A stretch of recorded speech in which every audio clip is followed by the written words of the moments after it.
자, 오늘 사랑의 본성 두 번째 시간이죠. 의와 진리를 추구하는 참된 사랑에 대해서 오늘 배워보도록 하겠습니다. 자, 여러분 요즘에 LGBTQ 무브먼트라고 아시나요? 자, 동성연애자들이 추구하는 그런 운동들이 있죠. 사실 이제 동성연애라는 말을 목사 입에서 나오면 사실 많은 분들이 조금 무서워하세요. 왜냐하면 막 저주하고 막 욕하고 막 그러잖아요, 많은 목사님들이. 자, 근데 제 목적은 그것은 아닙니다. 근데 다만 여러분들이 이제 동성연애 운동을 이렇게 보시면요, 이런 슬로건을 어딘가에 들어보셨을 거예요. 영어로 되어 있는데 이겁니다. Love is love. 자, 이 동성연애 운동을 조금이나 관심을 기울이신 분이면 분명히 그 슬로건을 어딘가에서 보셨을 거예요. Love is love. 무슨 뜻이에요? 사랑은 사랑이다. 자, 그러면 이 동성연애자이신 분들 혹은 그들을 옹호하시는 분들이 Love is love라는 슬로건을 사용하는 그 의미는 무엇이냐, 그 뜻은 무엇이냐, 바로 이겁니다. 모든 사람이 자신이 사랑하고 싶은 대상을 사랑할 권리가 있으며 이 사랑이 어떠한 형태를 띠든지 이 사랑은 여전히 정당한 사랑이다라는 뜻이에요. 자, 이게 무슨 말이냐? 남자가 남자를 사랑하든 여자가 여자를 사랑하든 그건 전혀 문제될 게 아니다. 자, 우리가 다른 대상을 사랑한다면 그 자체로 사랑으로서 의미가 있는 것이다. 자, 그러기에 그 누구도 다른 누군가가 또 다른 누군가를 사랑한다면 그것이 성에 관한 그런 차이가 있다 할지라도 그것에 대해서 판단하면 안 된다라는 의미로 이 Love is love, 사랑은 사랑이다라는 슬로건이 사용되고 있는 것입니다. 자, 여기서 우리는 문제점 하나를 발견하게 돼요. 자, 뭐냐? 이 세상은요, 모든 종류의 애정이 사랑이라 착각합니다. 자, 근데 여러분, 저희가 지난 시간에 배웠던 게 뭐예요? 사랑은 사실 애정을 포함하지만 애정 자체는 아니라고 배웠죠? 사랑은 우리가 행위임을, 내 자신을 희생하는 행위임을 지난 시간에 배웠습니다. 자, 그리고 오늘 우리가 배울 것이 뭐냐? 바로 이거예요. 우리가 부르는 애정 있죠? 자, 그것이 이성 간의 애정이 될 수도 있고요, 혹은 동성 간의 애정이 될 수도 있고, 심지어 사람과 동물 간의 애정이 될 수도 있겠죠. 어떤 다른 대상과의 애정, 이런 모든 종류의 애정이 과연 우리가 성경적 사랑이라 부를 수 있느냐. 자, 이 부분에 대해서 우리가 좀 더 고민해 보려고 합니다. 정말 우리는 이 세상에 존재하는 모든 종류의 애정이 사랑이라 받아들일 수 있을까? 자, 성경은 결코 그렇지 않다라고 대답합니다. 자, 세상이 사랑이라 정의하는 대다수의 사랑은 사랑이 아니라 정욕입니다. 자, 우리의 사랑의 대상이 잘못되었을 때요, 우리의 사랑은 사랑이 아닌 정욕이 되기 때문입니다. 자, 근데 여러분, 제가 여기서 오해하시면 안 돼요. 지금 동성연애자만 제가 지금 뭐라고 얘기하는 게 아니에요. 이성 연애자도 마찬가지입니다. 여러분, 이성 간의 사랑이 아니라 정욕일 수 있어요. 자, 그게 왜 그러냐? 여기에 그 차이가 있습니다. 자, 사랑과 정욕의 차이는 무엇이냐? 자, 지난 시간에도 배웠듯이요, 사랑은 나의 필요나 원함을 채우지 않고 남의 필요나 원함을 최우선 순위에 두는 겁니다. 그러니까 사랑하는 사람 있죠? 성경적으로 사랑하는 사람은요, 자신의 필요를 생각하기 이전에 상대방, 내가 사랑하는 대상에 상대방의 필요를 먼저 생각해요. 자, 그리고 상대방의 필요를 채워주기 위한 행동을 해 나간다는 것이죠. 자, 그게 바로 성경적 사랑이에요. 자, 그런데 정욕은 어떻죠? 정욕은 언제나 나의 필요와 원함을 최우선 순위로 두고 남을 이용해 자신의 정욕을 채우려고 합니다. 자, 무슨 말이냐? 상대방을 사랑한다고 고백은 해요. 자, 그런데 그 사랑하는 목적이 뭐예요? 내 정욕을 채우기 위함이에요. 그러니까는 상대방을 이용하는 거죠. 뭘 위해? 나의 쾌락과 나의 기분을 맞추기 위하여. 물론 여러분, 동성연애, 성경적으로 동성 간의 사랑은 죄다라고 분명히 얘기합니다. 자, 근데 그 더 나아가서요, 자, 동성연애들 당연히 내 쾌락을 채우기 위해 상대방을 내 사랑의 대상으로 삼는 거 맞죠? 근데 더 나아가서 여러분, 이성 간의 사랑도 마찬가지예요.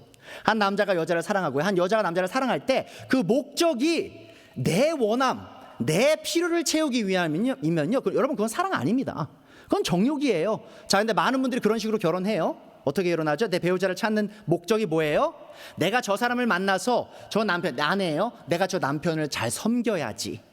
저 남편을 내가 뒷바라지를 잘해서 정말 성공할 수 있게 도와줘야지라는 마음으로 결혼하신 분들 얼마나 될까요? 이 세상에. 또 남성분들, 여성분을 만날 때 내가 저 사람을 내 아내로 삼아서 내 목숨을 바쳐 사랑해야지, 내가 죽을 때까지 저 사람을 정말 아껴주고 보호해줘야지라고 생각하면서 결혼하시는 분들 얼마나 될까요? 사실 많은 분들이 이렇게 결혼해요.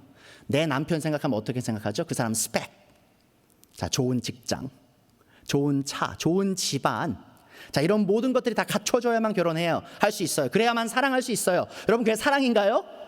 사랑 아니에요. 정욕입니다. 내 필요를 채우기 위해 내 남자를 쇼핑하는 거예요. 마찬가지죠. 여성분들을 찾는 남성분들도 자, 여자를 찾을 때 기준이 뭐예요? 처음에 외모가 되기도 하고요, 몸매가 되기도 하고요, 그 외에 그 사람을 내가 사랑하는 대상으로서 내가 그 사람의 필요를 어떻게 채워줄까 생각하기보다 저 여자가 내 필요를 얼마나 채워줄 수 있을까를 먼저 생각하면서 이성을 찾는다는 것이죠. 여러분, 그것은요 사랑이 아닙니다. 정욕입니다. 그러니까 오해하지 마세요, 여러분. 제가 오늘 동성연애자만 얘기하고자 하는 게 아니에요. 이 세상에 말하는 사랑이 아닌 경우가 허다하다는 것입니다. 자, 우리의 사랑이 정욕이 아닌 참된 사랑이 되기 위해서 우리가 기억해야 할 아주 중요한 진리가 있습니다.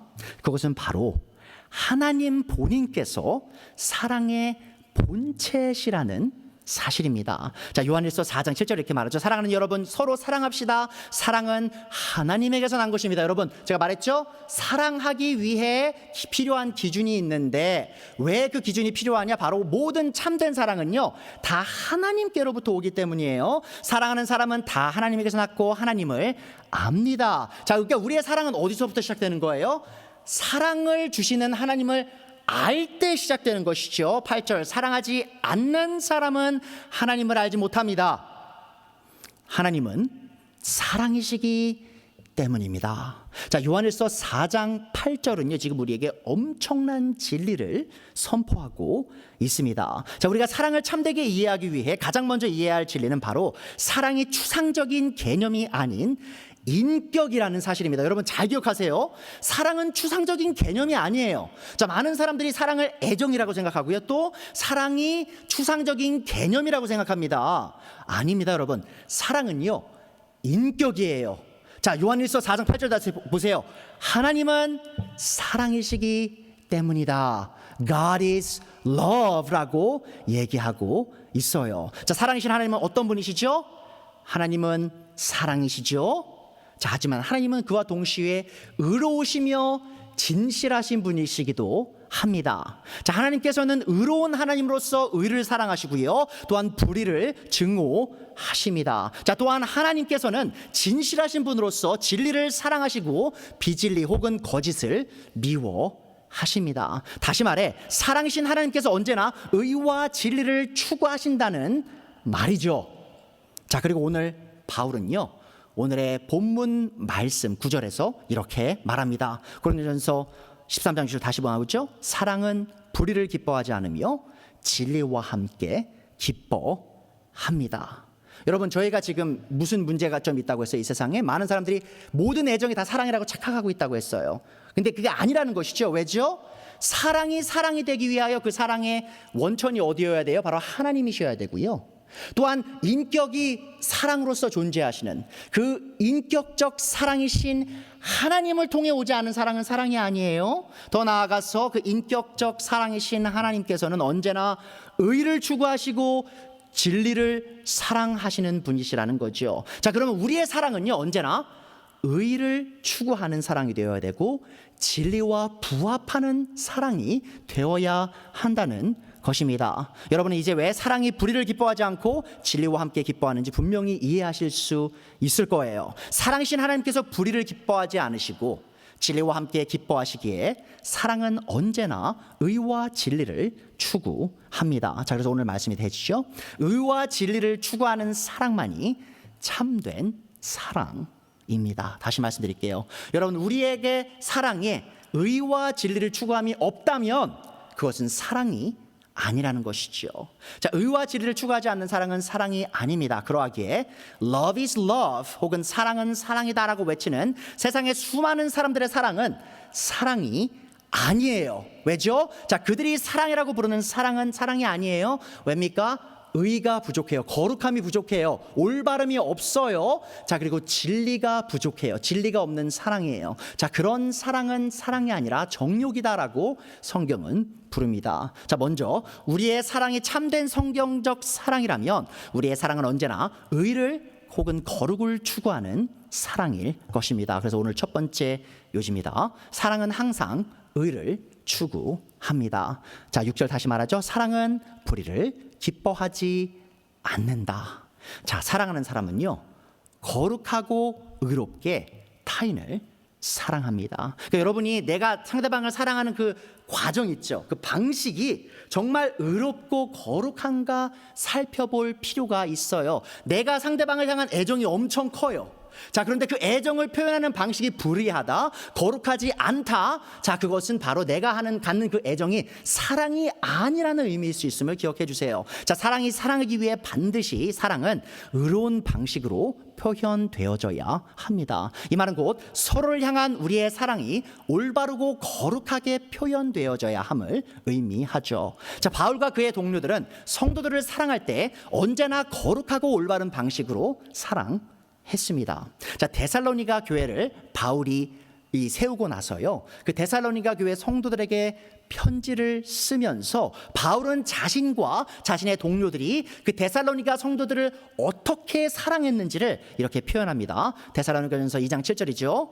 자, 물론 우리는 그리스도의 사도로서 권위를 주장할 수도 있었지만 우리는 여러분 가운데서 마치 어머니가 자기 자녀를 돌보듯이 유순하고 부드럽게 처신했습니다. 우리는 이처럼 여러분을 사모하여 사랑하여 여러분에게 하나님의 복음을 나눠줄 뿐만 아니라 우리의 목숨까지도 기쁘게 내줄 생각이었습니다. 자, 뭐예요? 지금 정말 사랑한 모습이죠. 그것은 여러분이 우리에게 사랑을 받는 사람이 되었기 때문입니다. 자, 보세요. 데살로니가 성도를 향한 이 바울 사도의 사랑, 그의 동료들의 사랑이 어찌나 컸습니까? 자, 부모가 자식 대하듯 정말 부드럽고 그 친절하게 이 성도들을 대했죠. 자, 10절 보세요. 자, 그러면 그 사랑이 어떤 식으로 정확히 표현되었는가? 또 신도 여러분에게 대할 때 우리가 얼마나 경건하게 혹은 거룩하고 또 올바르고, 자, 올바르고라고 번역된 단어는요 바로 의롭고입니다. 그리스어로 같은 의미예요. 의롭다. 자, 의롭고 흠잡을 데 없이 처신하였는지 여러분이 증언하고 또 하나님께서도 증언하십니다. 자, 보세요.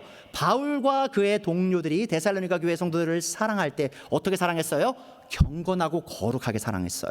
또 어떻게 사랑했어요? 올바르고 의롭게 사랑했어요. 어떻게 사랑했어요? 흠잡을 데 없이 깨끗하게 사랑했다라는 것이죠. 자, 이로 인해 저는 사역자로서 성도들을 사랑으로 대할 때 거룩하고 의롭고 흠잡을 데 없이 처신하려고 부단히 노력합니다. 그러니까 여러분, 많은 목사님들이요 성도들과 친해지기 위해 사실 좀 선을 넘으시는 경우들이 있어요.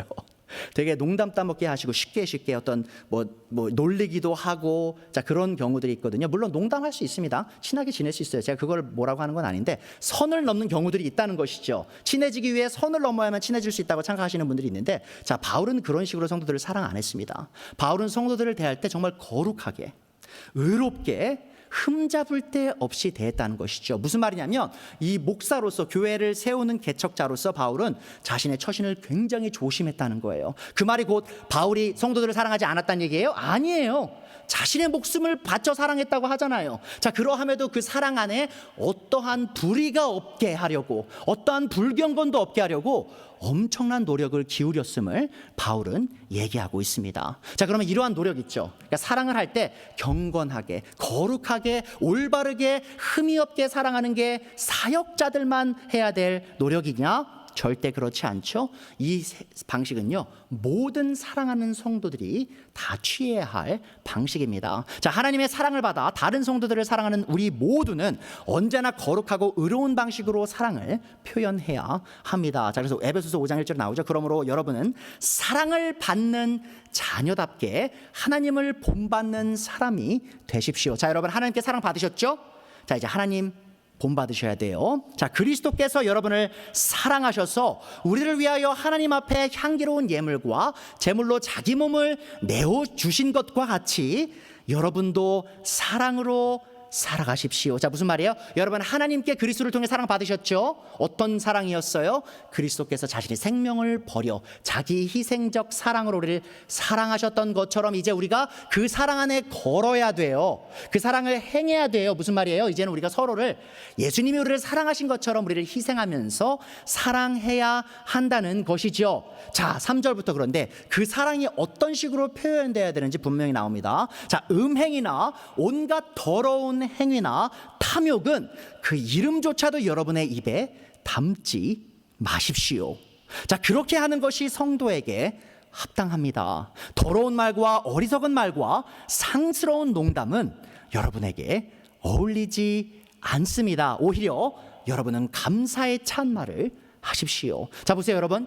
여러분이 하나님께 사랑을 받아서 이제 그 사랑을 표현하는데 그 표현 방식이 어떻게 돼야 돼요?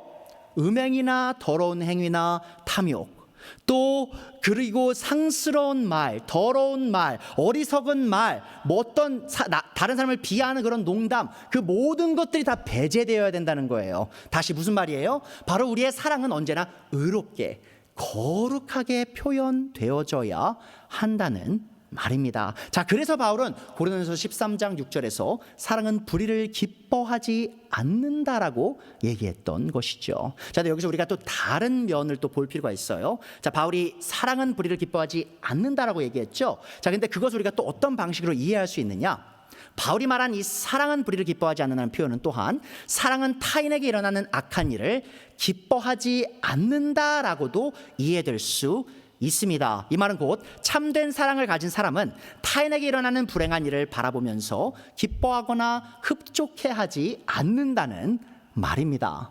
자, 그래서 사랑하는 사람은 타인의 불행을 기뻐하지 않습니다. 자, 이 개념을 저희가 사실 지난주에 이미 배웠어요. 자, 저희가 뭘 배웠죠? 사랑은 시기하지 않는다고 배웠잖아요. 사랑은 질투하지 않는다. 그러니까 다른 사람이 잘 될 때 사랑하는 사람은요, 마음 아파하지 않아요. 되려 같이 기뻐하고 행복해 한다는 것이죠. 자, 하나님의 사랑을 품은 사람은 남들이 잘 될 때 시기하지 않을 뿐만 아니라 남들이 안 될 때 그로 인해 기뻐하지도 않습니다. 그러니까 이거는 시기하는 것과 반대되는 개념인 거예요. 시기는 뭐예요? 남이 잘 될 때 시기하는 마음이 들죠. 자, 그런데 남이 안 될 때 시기하는 마음이 아니라 어떤 마음이 들어요? 기쁜 마음이 들 수가 있잖아요. 어우, 저 사람 잘 안 됐네. 어우, 고소해. 잘 됐네. 이런 식으로 생각하는 것 있죠. 자, 사랑하는 사람은 결코 그런 생각 안 한다는 겁니다. 자, 우리는 때때로 우리가 아는 사람이 잘못된 행동을 하거나 잘못된 방향으로 나아갈 때 그들에게 그러지 말라고 경고를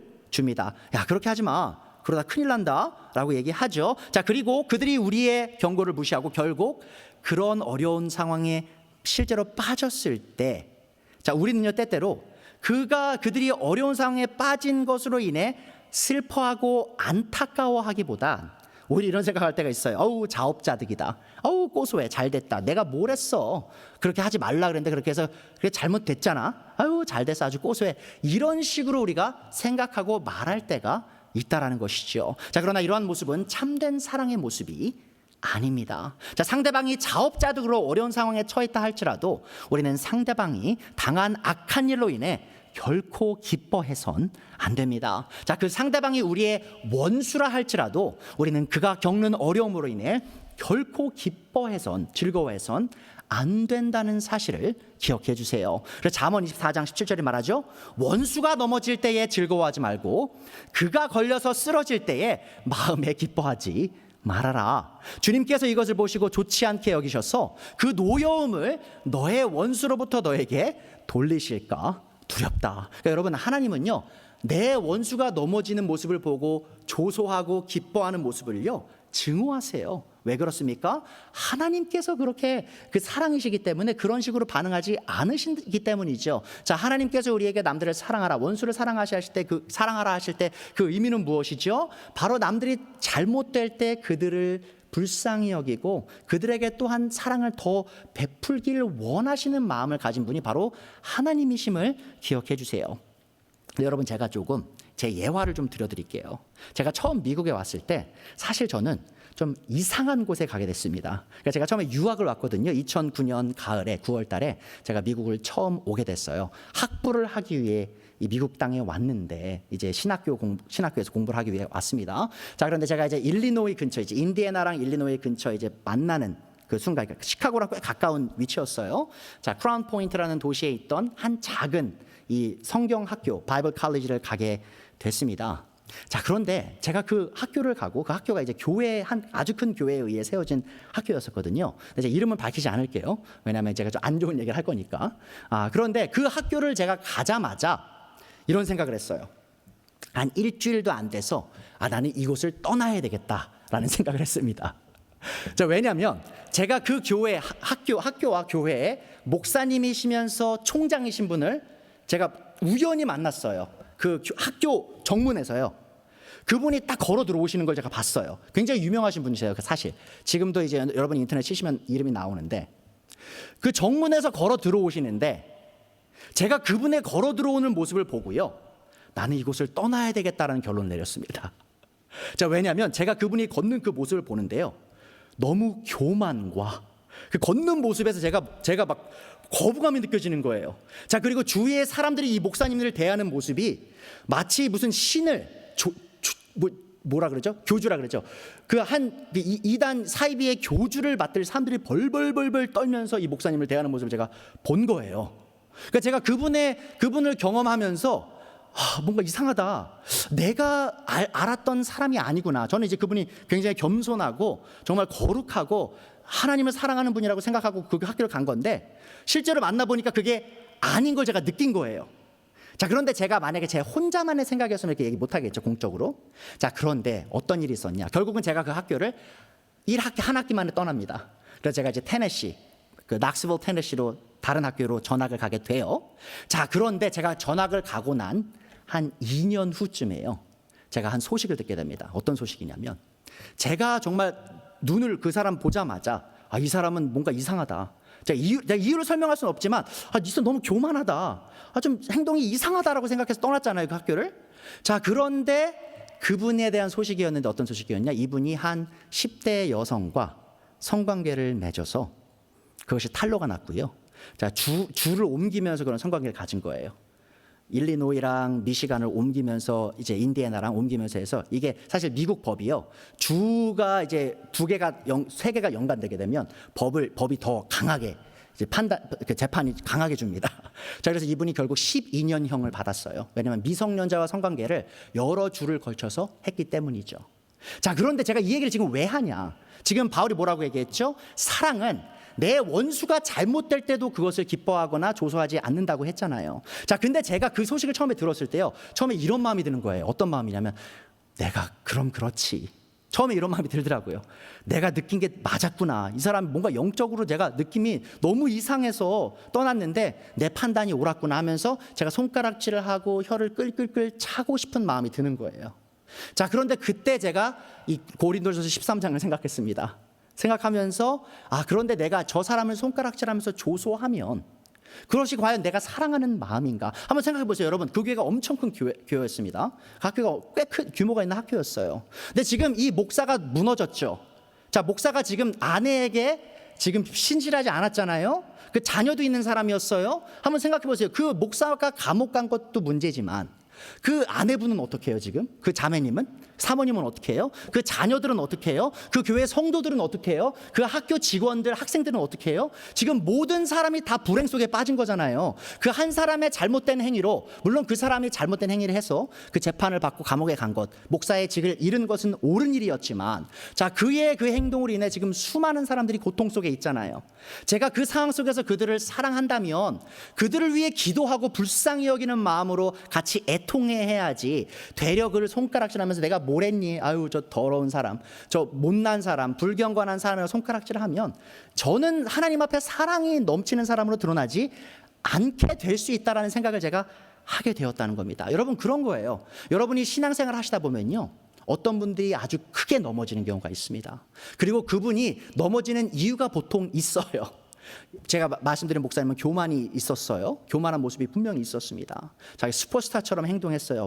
무슨 할리우드 스타처럼 셀레브리티처럼 행동하는 모습을 봤었거든요. 자, 그래서 넘어지신 거예요. 자, 그런데 교회 내에서 넘어지시는 분들이요, 그 이유가 있긴 있어요. 넘어지시는 이유가 이유는 다양할 수 있겠지만, 자, 그렇다고 해서 교회 내에서 다른 성도가 넘어질 때 우리가 그것을 조소하고 기뻐하면서 아유 내가 그럴 줄 알았다라고 생각하는 게 과연 사랑하는 사람의 모습이냐?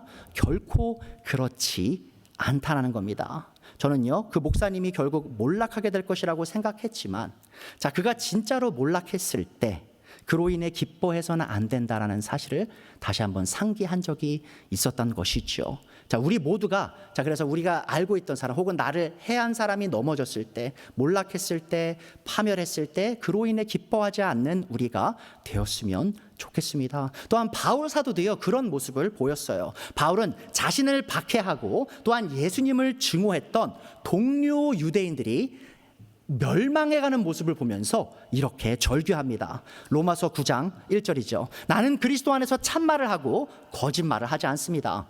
내 양심이 성령님을 힘입어서 이것을 증언하여 줍니다. 자, 어떤 증언을 하죠? 나에게는 큰 슬픔이 있고 내 마음에는 끊임없는 고통이 있습니다. 자, 어떤 슬픔이에요? 어떤 고통이에요? 왜 그 슬픔과 고통이 있죠? 3절. 나는 육신으로는 내 동족인 내 결애를 위하는 일이면, 뭐죠?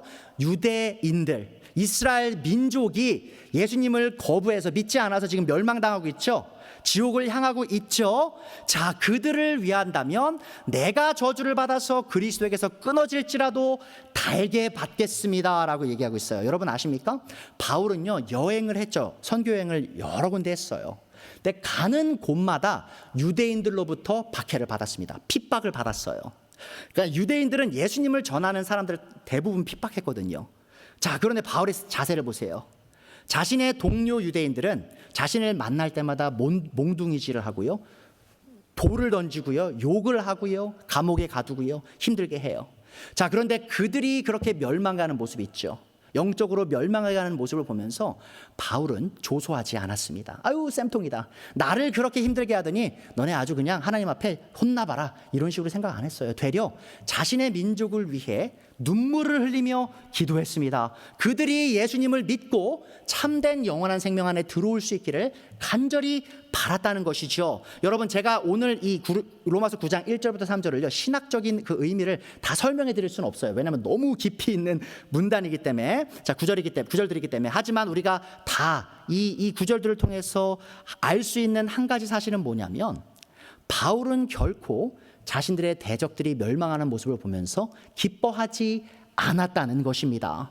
자, 이 모습은 한국 교회 내에 쉽게 보이는 자신과 다른 정치 색깔을 가진 사람들을 아주 쉽게 욕하고 저주하는 정치 목사들의 모습과는 아주 다른 모습입니다. 여러분, 제가 이제 유튜브가 이제 요즘에 발달하면서 우리가 다양한 목사님들을 마주하게 되잖아요.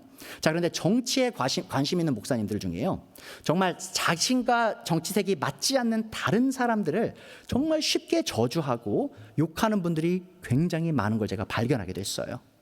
제가 그런 분들을 보면서 이런 생각을 합니다. 아, 저분들은 그리스도인이 아닐 수도 있겠다, 그런 생각을 제가 많이 합니다. 왜죠? 자, 사랑하는 자는 하나님을 안다고 했죠. 하지만 사랑하지 않는 자는 하나님을 모른다고 했죠. 자, 그런데 그 유튜브란 플랫폼에 나와서, 자, 미디어란 플랫폼에 앞에 나와서 다른 사람들, 나와 생각이 다르기 때문에 그 사람들을 저주하고 그 사람들을 욕하고 이렇게 아주 깎아내리는 모습들이요, 사랑의 모습인가요? 사랑이 아니에요, 여러분. 상대방이 틀렸을지도 몰라요. 근데 정말 사랑하는 그리스도인이라면 그것을 안타까워하고 그들을 위해 기도를 하지, 그들을 마이크를 잡고 사람들 앞에 수천 명, 수만 명, 수십만 명 앞에 서가지고 저주하지 않는다는 것이지요.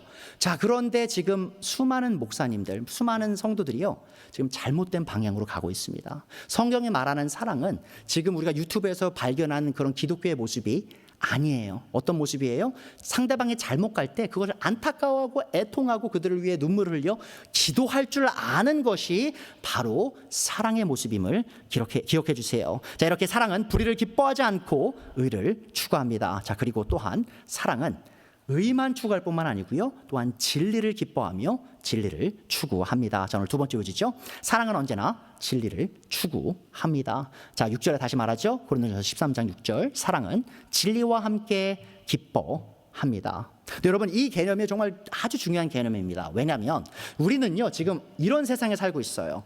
이 세상 많은 사람들은요 이렇게 말합니다. 절대적 진리는 존재하지 않는다라고 얘기해요. The world teaches nowadays there's no absolute truth in the world. 자, 세상에 많은 사람들은 이 세상에 다양한 진리들이 존재할 수 있다고 믿고요. 또한 그들은 그들의 믿음대로 살아갑니다. 제가 설교 시작할 때 말씀드리기도 했었죠. 자, 많은 사람들이 개인의 믿음에 따라 자신의 성을 마음대로 바꿀 수 있다고 생각해요. 자, 남자로 태어난 사람이 자신이 남자인 것이 마음에 들지 않으면 그는 쉽게 자신을 여성으로 바꿀 수 있다라고 생각합니다. 자, 그리고 여성으로 태어난 분들이요 자신이 여자인 느낌이 들지 않아요. 난 남자 같아요. 자, 그러면 자신이 하루아침에 남자로 변할 수 있다라고 또한 생각합니다. 자, 근데 여러분 요즘에 이제 어떤 분들도 나오냐면 이제 남자도 아니고 여자도 아니에요. 중성이에요. 중성. 성이 없어요. 성이 없는 성까지 나왔습니다. 그러니까 여러분이 지금 LGBTQ 운동하시는 분들한테 가서 물어보세요. 성이 몇 개입니까? 라고 물어보시면요 이분들도 몰라요. 성이 몇 개인지. 무한대의 성이 존재합니다. 어떤 경우도 있는지 아세요? 이분은요 아침에는요 여성이에요. 근데 점심엔 남성이 돼요. 그리고 저녁에는 무성이 됩니다. 내 마음대로예요. 자, 내가 마음에 드는 남자가 나타나요? 그럼 나는 동성연애자가 될 수 있어요. 내가 마음에 드는 여자가 나타나요? 그럼 나는 그런 양성애자가 될 수 있는 거예요. 이성애자일 뿐만 아니라 양성애자. 근데 모든 게 지금 다 혼란 속에 빠져 있다라는 것이죠. 자, 이게 어디서 온 것이냐? 바로 사람들이 진리가 존재하지 않는다고 생각하기 때문이에요. 성에 관한 진리, 그리고 부부간의 사랑에 관한 진리가 없다라고 생각하기 때문에 이러한 혼란이 이 세상에 존재하고 있다라는 것이죠. 성경은 이러한 사람들이 사랑이라고 주장하는 이러한 방식의 사랑이 사랑이 아니라고 분명히 말합니다. 자, 사랑은 언제나 진리와 함께 기뻐한다고 했죠. 자, 이 말은 곧 참된 사랑을 가진 사람은 언제나 진리를 거스르는 일을 하지 않고 진리 가운데 행동한다는 의미입니다. 여러분, 성에 관한 진리는 무엇이죠?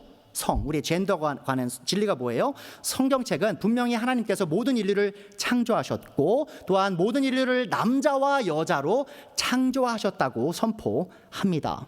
또한 이성적 사랑은 언제나 남자와 여자 간에, 한 남자와 한 여자 간에 이루어질 수 있음을 분명히 보여주죠. 더 나아가 성경은 참된 이성적 사랑은 오직 결혼을 한 남편과 한 아내 사이에서만 존재해야 함을 또한 분명히 보여줍니다. 자, 그러나 하나님의 사랑을 믿지도 경험하지도 못한 많은 사람들은 이러한 진리를 거스르며 자신의 사랑도 사랑이라 인정받아야 한다고 착각하고 있어요. 자, 하나님께서는 그러한 사랑을 사랑으로 인정하시지 않습니다. 자, 진리를 거스르는 애정은 더러운 정욕일 뿐이에요. 여러분, 속으시면 안 돼요. 이제 많은 교회들이요, 많은 목사들이요 이렇게 말합니다. 동성애는 죄가 아니다라고 얘기해요. 그들이 이렇게 얘기합니다. 남자가 여자가 될 수 있다, 여자가 남자가 될 수 있다라고 가르치는 목사님들이 적지 않게 있어요. 여러분, 제가 지금 동성애자에게 돌을 던지자라고 말하는 게 아닙니다. 여러분, 저는 동성애자들을 사랑해요. 저는 그들이 천국 가기를 원합니다. 자, 그래서 제가 그들에게 할 수 있는 게 뭡니까? 진리를 알려주는 거예요. 성경이 말하는 이 복음의 진리를 그들에게 전하는 것이죠. 자, 많은 동성애자들 교회를 경험하신 분들이 이렇게 얘기해요. 내가 교회 가면 나는 지옥 갈 수밖에 없는 죄인처럼 느껴져서 교회를 떠날 수밖에 없습니다라고 얘기해요. 여러분, 그 말이 얼마나 틀린 말인지 아십니까? 하긴 어떻게 보면 맞는 말이기도 하죠. 뭐냐면 여러분, 동성애자만 지옥 갈 죄인이 아니에요. 저도 지옥 갈 죄인입니다. 여러분 모두가 다 지옥에 가야 할 죄인이에요. 하지만 그 우리의 죄로부터 우리를 건지시기 위해 예수님께서 오신 거잖아요. 예수님께서 십자가에 달리신 이유가 뭡니까? 바로 우리의 죄값을 치르시기 위해 온 거예요. 자, 그러니까 동성애자가 내가 교회 가면 나는 지옥 갈 수밖에 없는 죄인처럼 느껴져서 그런 자괴감에 빠져 교회를 떠날 수밖에 없다는 말이 앞뒤가 안 맞는 거예요. 왜냐하면 모든 사람, 교회 안에 있는 모든 사람이 다 지옥 가야 될 죄인이에요.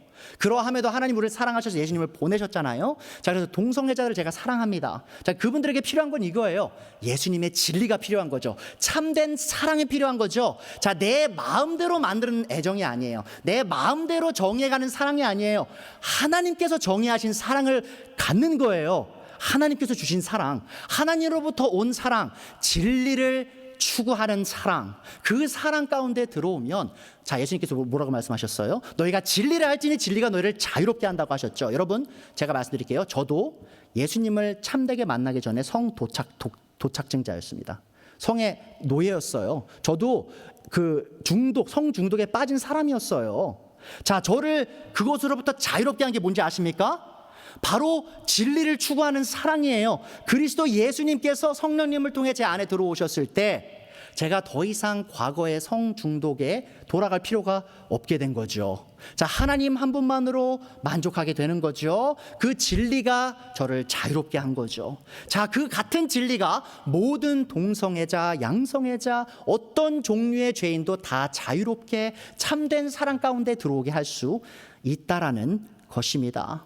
자, 그렇다면 사랑은 왜 항상 진리를 추구할까요? 자, 그것은 바로 사랑이신 하나님께서 언제나 진리를 추구하시기 때문입니다. 자, 그렇다면 하나님께서 언제나 진리를 추구하시는 이유는 무엇입니까? 그것은 바로 하나님 본인께서 진리이시기 때문이죠. 자, 사랑이신 하나님께서 사랑하시는 것과 같이 진리이신 하나님께서는 언제나 진리를 행하십니다. 자, 사랑이신 하나님은 진리신 하나님이시기도 함을 기억해 주세요. 자, 이사야서 65장 16절 나오죠. 땅에서 복을 비는 사람은 진리신 하나님을 두고 빌며 땅에서 맹세하는 사람은 진리하신 하나님을 두고 맹세할지어다. 자, 여러분, 하나님이 사랑이시기 때문에 모든 죄를 다 받아줘야 된다라고 말하는 사람들이 있잖아요. 아주 틀린 겁니다. 왜죠? 하나님은 사랑이실 뿐만 아니라 진리세요. 무슨 말이냐면 어떠한 거짓과 죄악도 하나님이 받아들이지 않는다는 거예요. 자, 그럼 진리이신 하나님과 사랑이신 하나님을 우리가 어떻게 이해할 수 있죠? 사랑이신 하나님께서 자신의 아들 예수님을 보내셔서 우리의 죄를 위해 대신 돌아가시게 하시어 우리를 죄로부터 자유롭게 변화시키신 뒤에 우리를 사랑의 대상으로 만드시는 거예요. 그러니까 뭐냐면 우리가 계속 죄를 안고 가면서 하나님의 사랑을 요구하면 안 된다는 겁니다. 우리의 죄를 뒤로 미루고 거듭나서 새로운 거룩한 백성으로서 하나님께 나아갈 때 하나님이 우리를 진리 가운데 깨끗게 하시고 자신의 사랑의 대상으로 만드신다는 거죠. 자, 우리가 삼위일체 하나님을 믿죠. 자, 하나님 아버지께서 진리의 아버지이시죠. 또한 예수님, 아들 예수님도 진리이십니다. 요한복음 1장 14절 나오죠. 그 말씀 바로 예수님이에요. 육신이 되어 우리 가운데 사셨습니다. 우리는 그의 영광을 보았다. 그것은 아버지께서 주시는 외아들의 영광이었다. 그리고 그 외아들 예수님 안에 은혜와 진리가 충만하였다. 보세요, 여러분. 진리와 사랑이 함께 가는 겁니다. 여러분, 은혜는요 항상 사랑으로부터 오는 열매입니다. 누군가가 은혜를 베풀잖아요. 그 이유가 뭐냐면 사랑하기 때문이에요. 자, 예수님 안에 은혜와 진리가 충만하다는 말은 뭐냐면요, 예수님 안에 은혜와 사랑이 가득 차 있다라는 말입니다. 17절 나오죠. 율법은 모세를 통해 받았고 은혜와 진리는 예수 그리스도로 말미암아 생겨났다. 그러니까 예수님을 믿는 사람은요 은혜만 베푸는 게 아니고요 진리를 같이 행할 수밖에 없습니다. 여러분, 내 마음대로 선택하는 거 아니에요. 취사 선택하는 거 아닙니다. 은혜를 베풀 뿐만 아니라 사랑할 뿐만 아니라 진리도 행한다는 것이죠. 요한복음 14장 6절에 예수님께서 뭐라고 말씀하셨죠? 나는 길이요 진리요 생명이니 나를 통하지 않고는 그 누구도 아버지께 갈 사람이 없다. 보세요, 여러분. 아버지께서도 진리의 하나님이시죠. 아들 예수님께서도 진리의 하나님이시죠. 자, 사랑의 영이신 성령님께서도 진리의 영이십니다. 자, 우리는 지난 몇 주간 계속해서 성령님을 경험한 사람이 가장 먼저 드러내는 열매가 사랑임을 배웠어요. 갈라디아서 5장 22절이죠. 그러나 사랑의 열매는 사랑과, 자, 9가지의 여러 특색들이 있는데 가장 먼저 나타나는 게 바로 사랑이에요. 왜죠? 성령님이 사랑의 영이시기 때문이죠. 자, 성령님을 경험한 모든 사람이 가장 먼저 겪는 변화는 사랑인 이유는, 그 변화가 사랑인 이유는 성령님께서 사랑의 영이시기 때문입니다. 자, 그리고 사랑의 영이신 성령님은 또한 진리의 영이시기도 함을 기억해 주세요. 여러분, 예수님께서 아직 이 땅에 살아계실 때 제자들에게 오순절날, 그러니까 자신이 죽으시고 묻히시고 부활하시고 승천하신 후에 오순절날 강림하실 성령님에 대해서 말씀하시면서 이렇게 말씀하셨습니다. 요한복음 15장 26절이에요. 내가 아버지께로부터 너희에게 보낼 보혜사 곧 아버지께로부터 오시는 진리의 영이 오시면 그 영이 나를 위하여 증언하실 것이다. 바로 성령님에 대한 얘기예요. 자, 근데 성령님의 또 다른 이름이 뭐예요? 바로 진리의 영이시라는 것이죠. 또 요한복음 16장 13절에 나오죠. 그러나 그분 곧 진리의 영이 오시면 그가 너희를 모든 진리 가운데로 인도하실 것이다. 여러분 잘 보세요. 사랑의 영이신 성령님이 우리 안에 들어오시면 우리를 사랑하는 존재로 만들 뿐만 아니라 모든 진리 가운데 이끄시는 존재가 되는 거예요, 여러분. 그러니까 사랑하는 사람은요, 참되게 사랑하는 사람은 진리를 거스를 수가 없습니다. 어떤 진리요? 바로 하나님께서 세우신 그 진리를 거스를 수 없다는 것이죠. 자, 이렇듯 삼위일체 하나님이신 아버지와 아들과 성령님은 사랑의 하나님이실 뿐만 아니라 진리의 하나님이시기도 합니다. 그러하기에 사랑이시며 진리이신 하나님을 믿고 따르는 우리는 반드시 사랑과 진리를 동시에 추구해야 합니다. 자, 그래서 참된 사랑은 언제나 진리와 동행함을 기억해 주세요. 자, 여러분은 그리스도인인 우리가 어떻게 서로를 꾸밈없이 뜨겁게 사랑할 수 있게 되었는지 알고 계십니까? 자, 베드로전서에서 베드로가 이렇게 말합니다. 베드로 사도가 1장 21절. 여러분은 그리스도로 말미암아 하나님을 믿고 있습니다. 자, 예수님을 통해 하나님을 믿죠. 하나님은 그리스도를 죽은 사람들 가운데서 살리시고 그에게 영광을 주셨습니다. 그래서 여러분의 믿음과 소망은 하나님을 향해 있습니다. 자, 22절. 여러분은 진리에 순종함으로 영혼을 정결하게 하여 꾸밈없이 서로 사랑하기에 이르렀으니 순결한 마음으로 서로 뜨겁게 사랑하십시오. 여러분 지금 여기서 한 공식이 나와요. 잘 보세요. 자, 믿음과 진리와 사랑의 공식입니다. 자, 21절에 우리가 그리스도로 말미암아 하나님을 믿고 있죠. 자, 그게 뭔 의미냐? 22절에 보시면 여러분은 진리에 순종했습니다라고 얘기하죠. 자, 그게 바로 그리스도를 통해 하나님을 믿는 거예요. 그러니까는 하나님을 믿는 것, 그리스도를 통해 하나님을 믿는 것이 곧 진리에 순종하는 겁니다. 진리인 복음에 순종하는 거죠. 믿는 거, 그게 같은 거예요. 자, 그런데 이 진리에 순종한 사람의 결과가 어떻게 되죠? 22절 후반부죠. 자, 여러분이 진리에 순종했기 때문에 영혼을 정결하게 하여 꾸밈없이 서로 사랑하기에 이르렀습니다. 그로 인해 순결한 마음으로 서로 뜨겁게 사랑할 수 있습니다라고 얘기하죠. 여러분 보세요. 믿음, 진리, 사랑이요. 지금 다 같이 가고 있어요. 그러니까 내가 예수님을 믿는다. 그런데 진리를 행하지 않아요. 그것이 믿음인가요? 아니죠. 내가 믿음이 있다, 내가 진리를 가졌다 말하지만 사랑이 없어요. 자, 그게 참된 믿음과 진리인가요? 아니죠. 믿음과 진리를 가진 사람은요, 언제나 사랑이라는 결말을 내놓는다는 것입니다. 자, 그것이 성경이 말하는 믿음과 진리와 사랑의 관계예요. 자, 여러분은 한 교회 안에 있는 성도들이 사랑과 진리를 행할 때 그 교회 안에서 어떤 일이 일어나는지 알고 계신가요?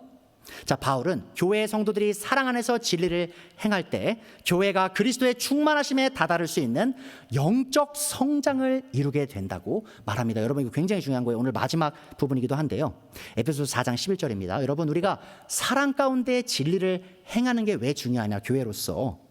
오직 그 방식으로만 우리가 영적으로 성장할 수 있습니다. 자, 다시 보세요. 그분 하나님이 어떤 사람은 사도로, 어떤 사람은 예언자로, 어떤 사람은 복음 전도자로, 또 어떤 사람은 목사와 교사로 교회 안에 삼으셨어요. 그러니까 교회 안에 직분자들을 주셨죠.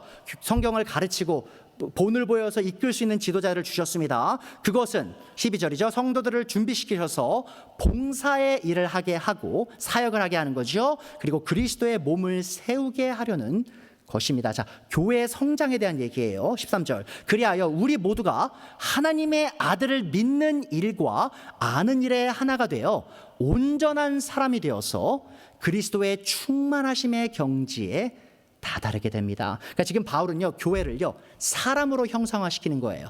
Paul is personifying the church as a human. 자, 그리고요, 이 한 사람이요, 지금 그리스도의 충만하심의 경지로 성장하는 단계를 얘기하고 있는 거예요. 자, 그러면 우리가 그리스도의 그 충만하심의 경지에 이르는 그 방식이 무엇이냐, 어떻게 우리가 거기 갈 수 있냐. 15절 보세요. 우리는 사랑으로 진리를 말하고 살면서, 혹은 이렇게 말할 수 있습니다. 우리는 사랑으로 진리를 행하고 살면서, 그러니까 진리를 행하되 사랑으로 하는 거예요. 사랑을 하되 진리 가운데 하는 거예요. 진리와 사랑을 동시에 행하면서 모든 면에서 자라나서 머리가 되시는 그리스도에게까지 다다라야 합니다. 여러분 보세요. 예수님께서 사랑과 진리가 충만하신 분이시죠. 자, 우리가 그분께 나아가기 위해, 그분을 더 닮아가기 위해, 그분처럼 성장해 나가기 위해 필요한 게 뭐예요? 바로 사랑 안에서 진리를 말하고 진리를 행하는 것입니다. 자, 16절이죠. 온몸은 머리이신 그리스도께 속해 있으며 몸에 갖추어져 있는 각 마디를 통하여 연결되고 결합됩니다. 각 지체가 그 맡은 분량대로 활동함을 따라 몸이 자라나며 사랑 안에서 몸이 건설됩니다. 여러분 보세요. 진리를 행하는 사랑 안에서 교회가 성장하게 됩니다. 자, 여러분 제가 캐리 사랑교회라고, 그 캐리 사랑교회 이름을 사랑이라고 지은 이유 제가 여러 번 설명드렸잖아요. 자, 이름을 제가 짓고 나서 약간 후회했던 적이 있어요. 아, 교회를 캐리 사랑과 진리의 교회를 지을 걸. 그런 생각도 한 적이 있습니다만 농담이긴 하지만 그 정도로 여러분 사랑은요 언제나 진리와 같이 가야만 합니다. 사랑이 진리가 없는 사랑은요 아무 의미가 없어요. 왜냐하면 사랑이 아니거든요. 근데 사랑과 진리가 함께 갈 때 어떤 일이 일어나요? 바로 이 교회가 성장하게 된다는 거예요. 어떤 성장이에요? 바로 그리스도처럼 닮아가는 성장이에요. 그러니까 여러분 뭡니까? 세상이 그리스도인들을 경험할 때 뭐라고 얘기해요? 아우, 형편없는 사람들, 저 위선자들, 저 거짓말쟁이들, 아주 이기적인 사람들. 자, 여러분 세상이요 교회를 요즘에 그렇게 바라보고 있어요. 자, 그런데 세상 사람들이요 우리를 경험할 때 이렇게 말할 수 있어야 되는 거예요. 와, 저 사람들은 진짜 그리스도를 따라가는 사람들이구나. 사랑이 넘치는 사람들이구나. 겸손하구나. 정말 저렇게 자신을 희생해서 남들을 돕는구나. 자, 근데 생각해 보세요. 우리가 어떻게 그렇게 변할 수 있다고요? 교회로서? 사랑 안에서 진리를 행할 때에만 우리가 그렇게 영적으로 성장할 수 있음을 기억해 주십시오. 자, 우리는 이 지점에서 우리의 기독교의 현주소를 철저하게 돌이킬 필요가 있습니다. 한국과 미국에는 적지 않은 많은 교회들이 존재합니다. 자, 그렇다면 그 말이 한국과 미국 땅에 예수님을 닮은 그리스도인들이 많이 존재한다는 말일까요? 자, 저는 그렇지 않다고 생각합니다. 자, 그리고 우리의 나라들에 적지 않은 그리스도인들이 있지만 예수님을 닮은 사람들이 현저하게 적은 이유를 저는 사랑과 진리를 실천하는 그리스도인들이 현저하게 적기 때문이라고 생각해요. 여러분, 어떤 사람들은요, 어떤 그리스도인들은 사랑을 외치면서 진리를 외면합니다. 자, 어떤 경우죠? 복음의 진리를 선포하지 않는 교회를요 정으로 다니는 그리스도인들이 있어요. 무슨 말이냐면 교회에서요 복음을 선포를 안 해요. 진리를 얘기 안 해요. 예수님 한 분만으로 천국에 갈 수 있다는 선포를 안 해요. 죄의 용서가 무엇인지 정확하게 설명을 안 해요. 아무나 침례 줘요. 아무나 세례 줘요.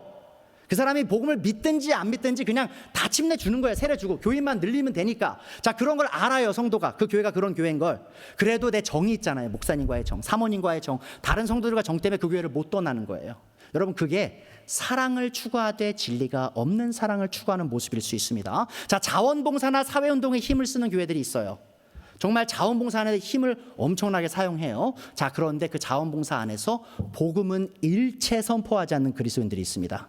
입도 뻥끗하지 않아요. 죄에 대해서 얘기하지 않아요. 예수님의 희생에 대해 얘기하지 않아요. 예수님의 죽음과 부활에 대해서 얘기하지 않아요. 그분의 재림에 대해서 절대 입도 뻥끗 안 해요. 그냥 불쌍한 사람만 돕는 거죠. 여러분, 그게 진리가 없는 사랑만 추구하는 잘못된 모습입니다. 또한 동성애자를 사랑으로 포용해야 한다고 말하면서 성에 대한 성경적 진리를 무시한 채 동성애가 죄가 아니라고 주장하는 그리스도인들이 적지 않게 있습니다. 여러분, 그분들 모두가 다 지금 진리를 무시한 채 사랑을 추구하고 있는 거예요. 또한 성적으로 타락한 목사들을 사랑으로 회복시켜줘야 한다고 주장하면서 성경이 말하는 목사의 자격에 관한 진리를 무시하는 교회들이 있습니다. 그러니까 이 목사가요 성적으로 과거에 타락했어요. 근데 그 목사를 다시 갖다 쓰는 거예요. 왜요? 설교를 잘하니까, 목회는 잘하니까. 아유, 저 사람 좀 흠 좀 있어도 그래도 다시 쓰면 되지. 다 죄 없는 사람이 어디 있어? 여러분 아십니까? 성경은요 목사는 흠이 없어야 된다고 얘기해요. 그 말이 곧 목사가 죄가 없어야 된다는 말이 아니고요. 공적으로 어떤 성적인 타락을 한 목사는요 다시는 목회를 하면 안 되는 겁니다. 이건 저에게 하는 말이에요. 여러분, 제가 성적으로 타락하는 모습을 여러분에게 보였으면요 저를 목사로 끌어내리셔야 돼요. 저 같은 사람 다시 목회 진짜 시키면 안 되는 겁니다. 제가 그런 일을 했다면. 자, 그런데 많은 교회들이 그걸 다 무시해요. 성경에 말한 진리 다 무시해요. 그래도 저 사람 예전에 목회 성공했으니까 능력 있는 사람이니까 한 번 더 써보자. 이런 식으로 그 사람들을 다시 사용한다는 거죠. 자, 그게 진리 없이 사랑을 추구하는 모습입니다. 하지만 진리를 외면하면서 사랑을 실천한다고 말하는 이 사람들은 사실 참된 사랑을 실천하고 있지도 않습니다. 왜죠? 진리 없는 사랑은 사랑이 아니기 때문이죠. 또 반면에 어떤 그리스도인들은 진리를 수호해야 한다고 외치면서 철저히 사랑을 무시합니다. 자, 어떤 사람이죠? 자기 교회나 자기 교단만이 바른 복음을 전한다고 확신하면서 다른 교회와 교단을 철저하게 무시하는 목사들이나 그리스도인들이 있어요. 여러분, 저는 그런 교회에 많이 다녀봤습니다. 어릴 때 저희 부모님이 저를 끌고 간 교회들이 그런 교회들이었어요. 그게 뭐냐면 내 교회만 진짜 교회래요. 내 교회에서 가르치는 복음만 진짜 복음이래요. 자, 저는 그런 식으로 배웠어요, 어릴 때. 자, 그리고 제가 성경을 공부하면서 그게 너무 틀렸다는 사실을 알게 됐습니다. 여러분, 엘리야가 뭐라고 했어요? 엘리야가 바알 그 신전 그 많은 사람들이 바알을 따르고 있었죠. 자, 아합 왕 때문에 지금 거의 죽기 직전이었죠. 자, 그 아내 이사벨로 인해서 그래서 엘리야가 하나님께 이렇게 말해요. 하나님, 나 혼자 남았어요. 하나님 믿는 사람 다 죽었어요. 나 혼자 남았어요. 교만하게 이렇게 얘기했죠. 하나님께서 엘리야에게 뭐라고 말씀하셨는지 아십니까? 내가 바알에게 무릎 꿇지 않은 7,000명의 유대인들을, 이스라엘 민족을 보호해왔다라고 말씀하세요. 무슨 말이냐면 여러분, 우리 교회만 바른 교회라고 착각하지 마세요. 우리 목사님만 바른 복음 전한다고 착각하지 마세요. 하나님께서 자신의 백성들을 여기저기 다 숨겨 놓으셨습니다. 자, 그래서 우리만 복음을, 진리를 알고 다른 사람 다 무시한다? 여러분, 그게 바로 사랑 없는 진리를 추구하는 모습입니다. 또한 성도들에 대한 사랑과 관심이 없는 목사를요, 설교를 잘한다는 이유로 혹은 또 교회를 잘 세운다는 이유로 세우는 경우, 그것도 잘못된, 그 사랑 없이 진리를 추구하는 거고요. 또한 죄 가운데 빠져서 허덕이고 있는 죄인을 불쌍히 여기지 않고 너무 쉽게 정죄하고 저주하는 목사들과 그리스도인들도 사랑 없는 진리를 추구하는 겁니다. 여러분, 우리가 동성애자들을요, 정말 그것이 죄라고 말해야 되는 건 맞아요. 하지만 그 말이 곧 마치 우리가 하나님처럼 재판관인 것처럼 그들 손가락질하면서 저 저주받을 사람들이라고 말하는 것도 잘못된 겁니다. 여러분, 그들과 우리가 다른 거 없어요. 저도 지옥 갈 죄인이고 우리 모두가 다 지옥 갈 죄인들이에요. 그분들도 지옥 갈 죄인이죠. 자, 그래 우리 그들을 불쌍히 여길 수 있어야 되겠죠. 그래서 사랑으로 진리를 말해야 되는데 많은 그리스도인들이요, 동성애자나 이런 어떤 나쁜 죄를 짓는 사람들을 너무 쉽게 손가락질하면서 저주하는 식으로 말을 한다는 것이죠. 자, 여러분, 그런 것은요, 사랑과 진리가 함께 가는 것이 아닙니다. 또한 복음 선포엔 열심을 내지만 주위에 굶주리고 힘들어하는 사람들의 눈꼽만큼 관심도 없는 교회와 성도들이 있어요. 그러니까 내 돈은 절대 안 써요. 그냥 복음만 전하면 되지라고 착각하는 분들이 있습니다. 그것도 잘못된 모습이에요, 여러분. 우리가 복음 전해야 됩니다. 진리 전해야 되죠. 하지만 그와 동시에 불쌍한 사람이 있다면 우리의 지갑을 열어서 도와줘야 됩니다. 그것이 바로 사랑 안에서 진리를 행하는 사람들의 모습임을 기억해 주세요. 여러분, 사랑을 외면하면서 진리를 수호한다고 주장하는 사람들은 애초에 참된 진리를 소유한 사람들이 아닙니다. 왜냐하면 사랑과 진리는 언제나 항상 함께하기 때문이죠. 자, 우리는 하나님께서 보내신 그리스도를 통해 참된 사랑을 경험했고 참된 진리를 알게 됐습니다. 자, 그리고 그리스도를 통해 사랑을 경험하고 진리를 알게 된 우리는 그리스도께서 그러하신 것처럼 사랑 안에서 진리를 실천해야 합니다. 뭐라고 말했어요? 예수님은 은혜와 진리가 충만하신 분이에요. 예수님은 은혜와 진리를 우리에게 주시는 분이에요. 그러니까 사랑과 진리를 주시는 분이죠. 우리가 그분을 따르는 사람들이라면 우리는 은혜와 사랑 모두를 추구하여 그리스도의 모습을 닮아가는 그런 성도들이 되어야 합니다.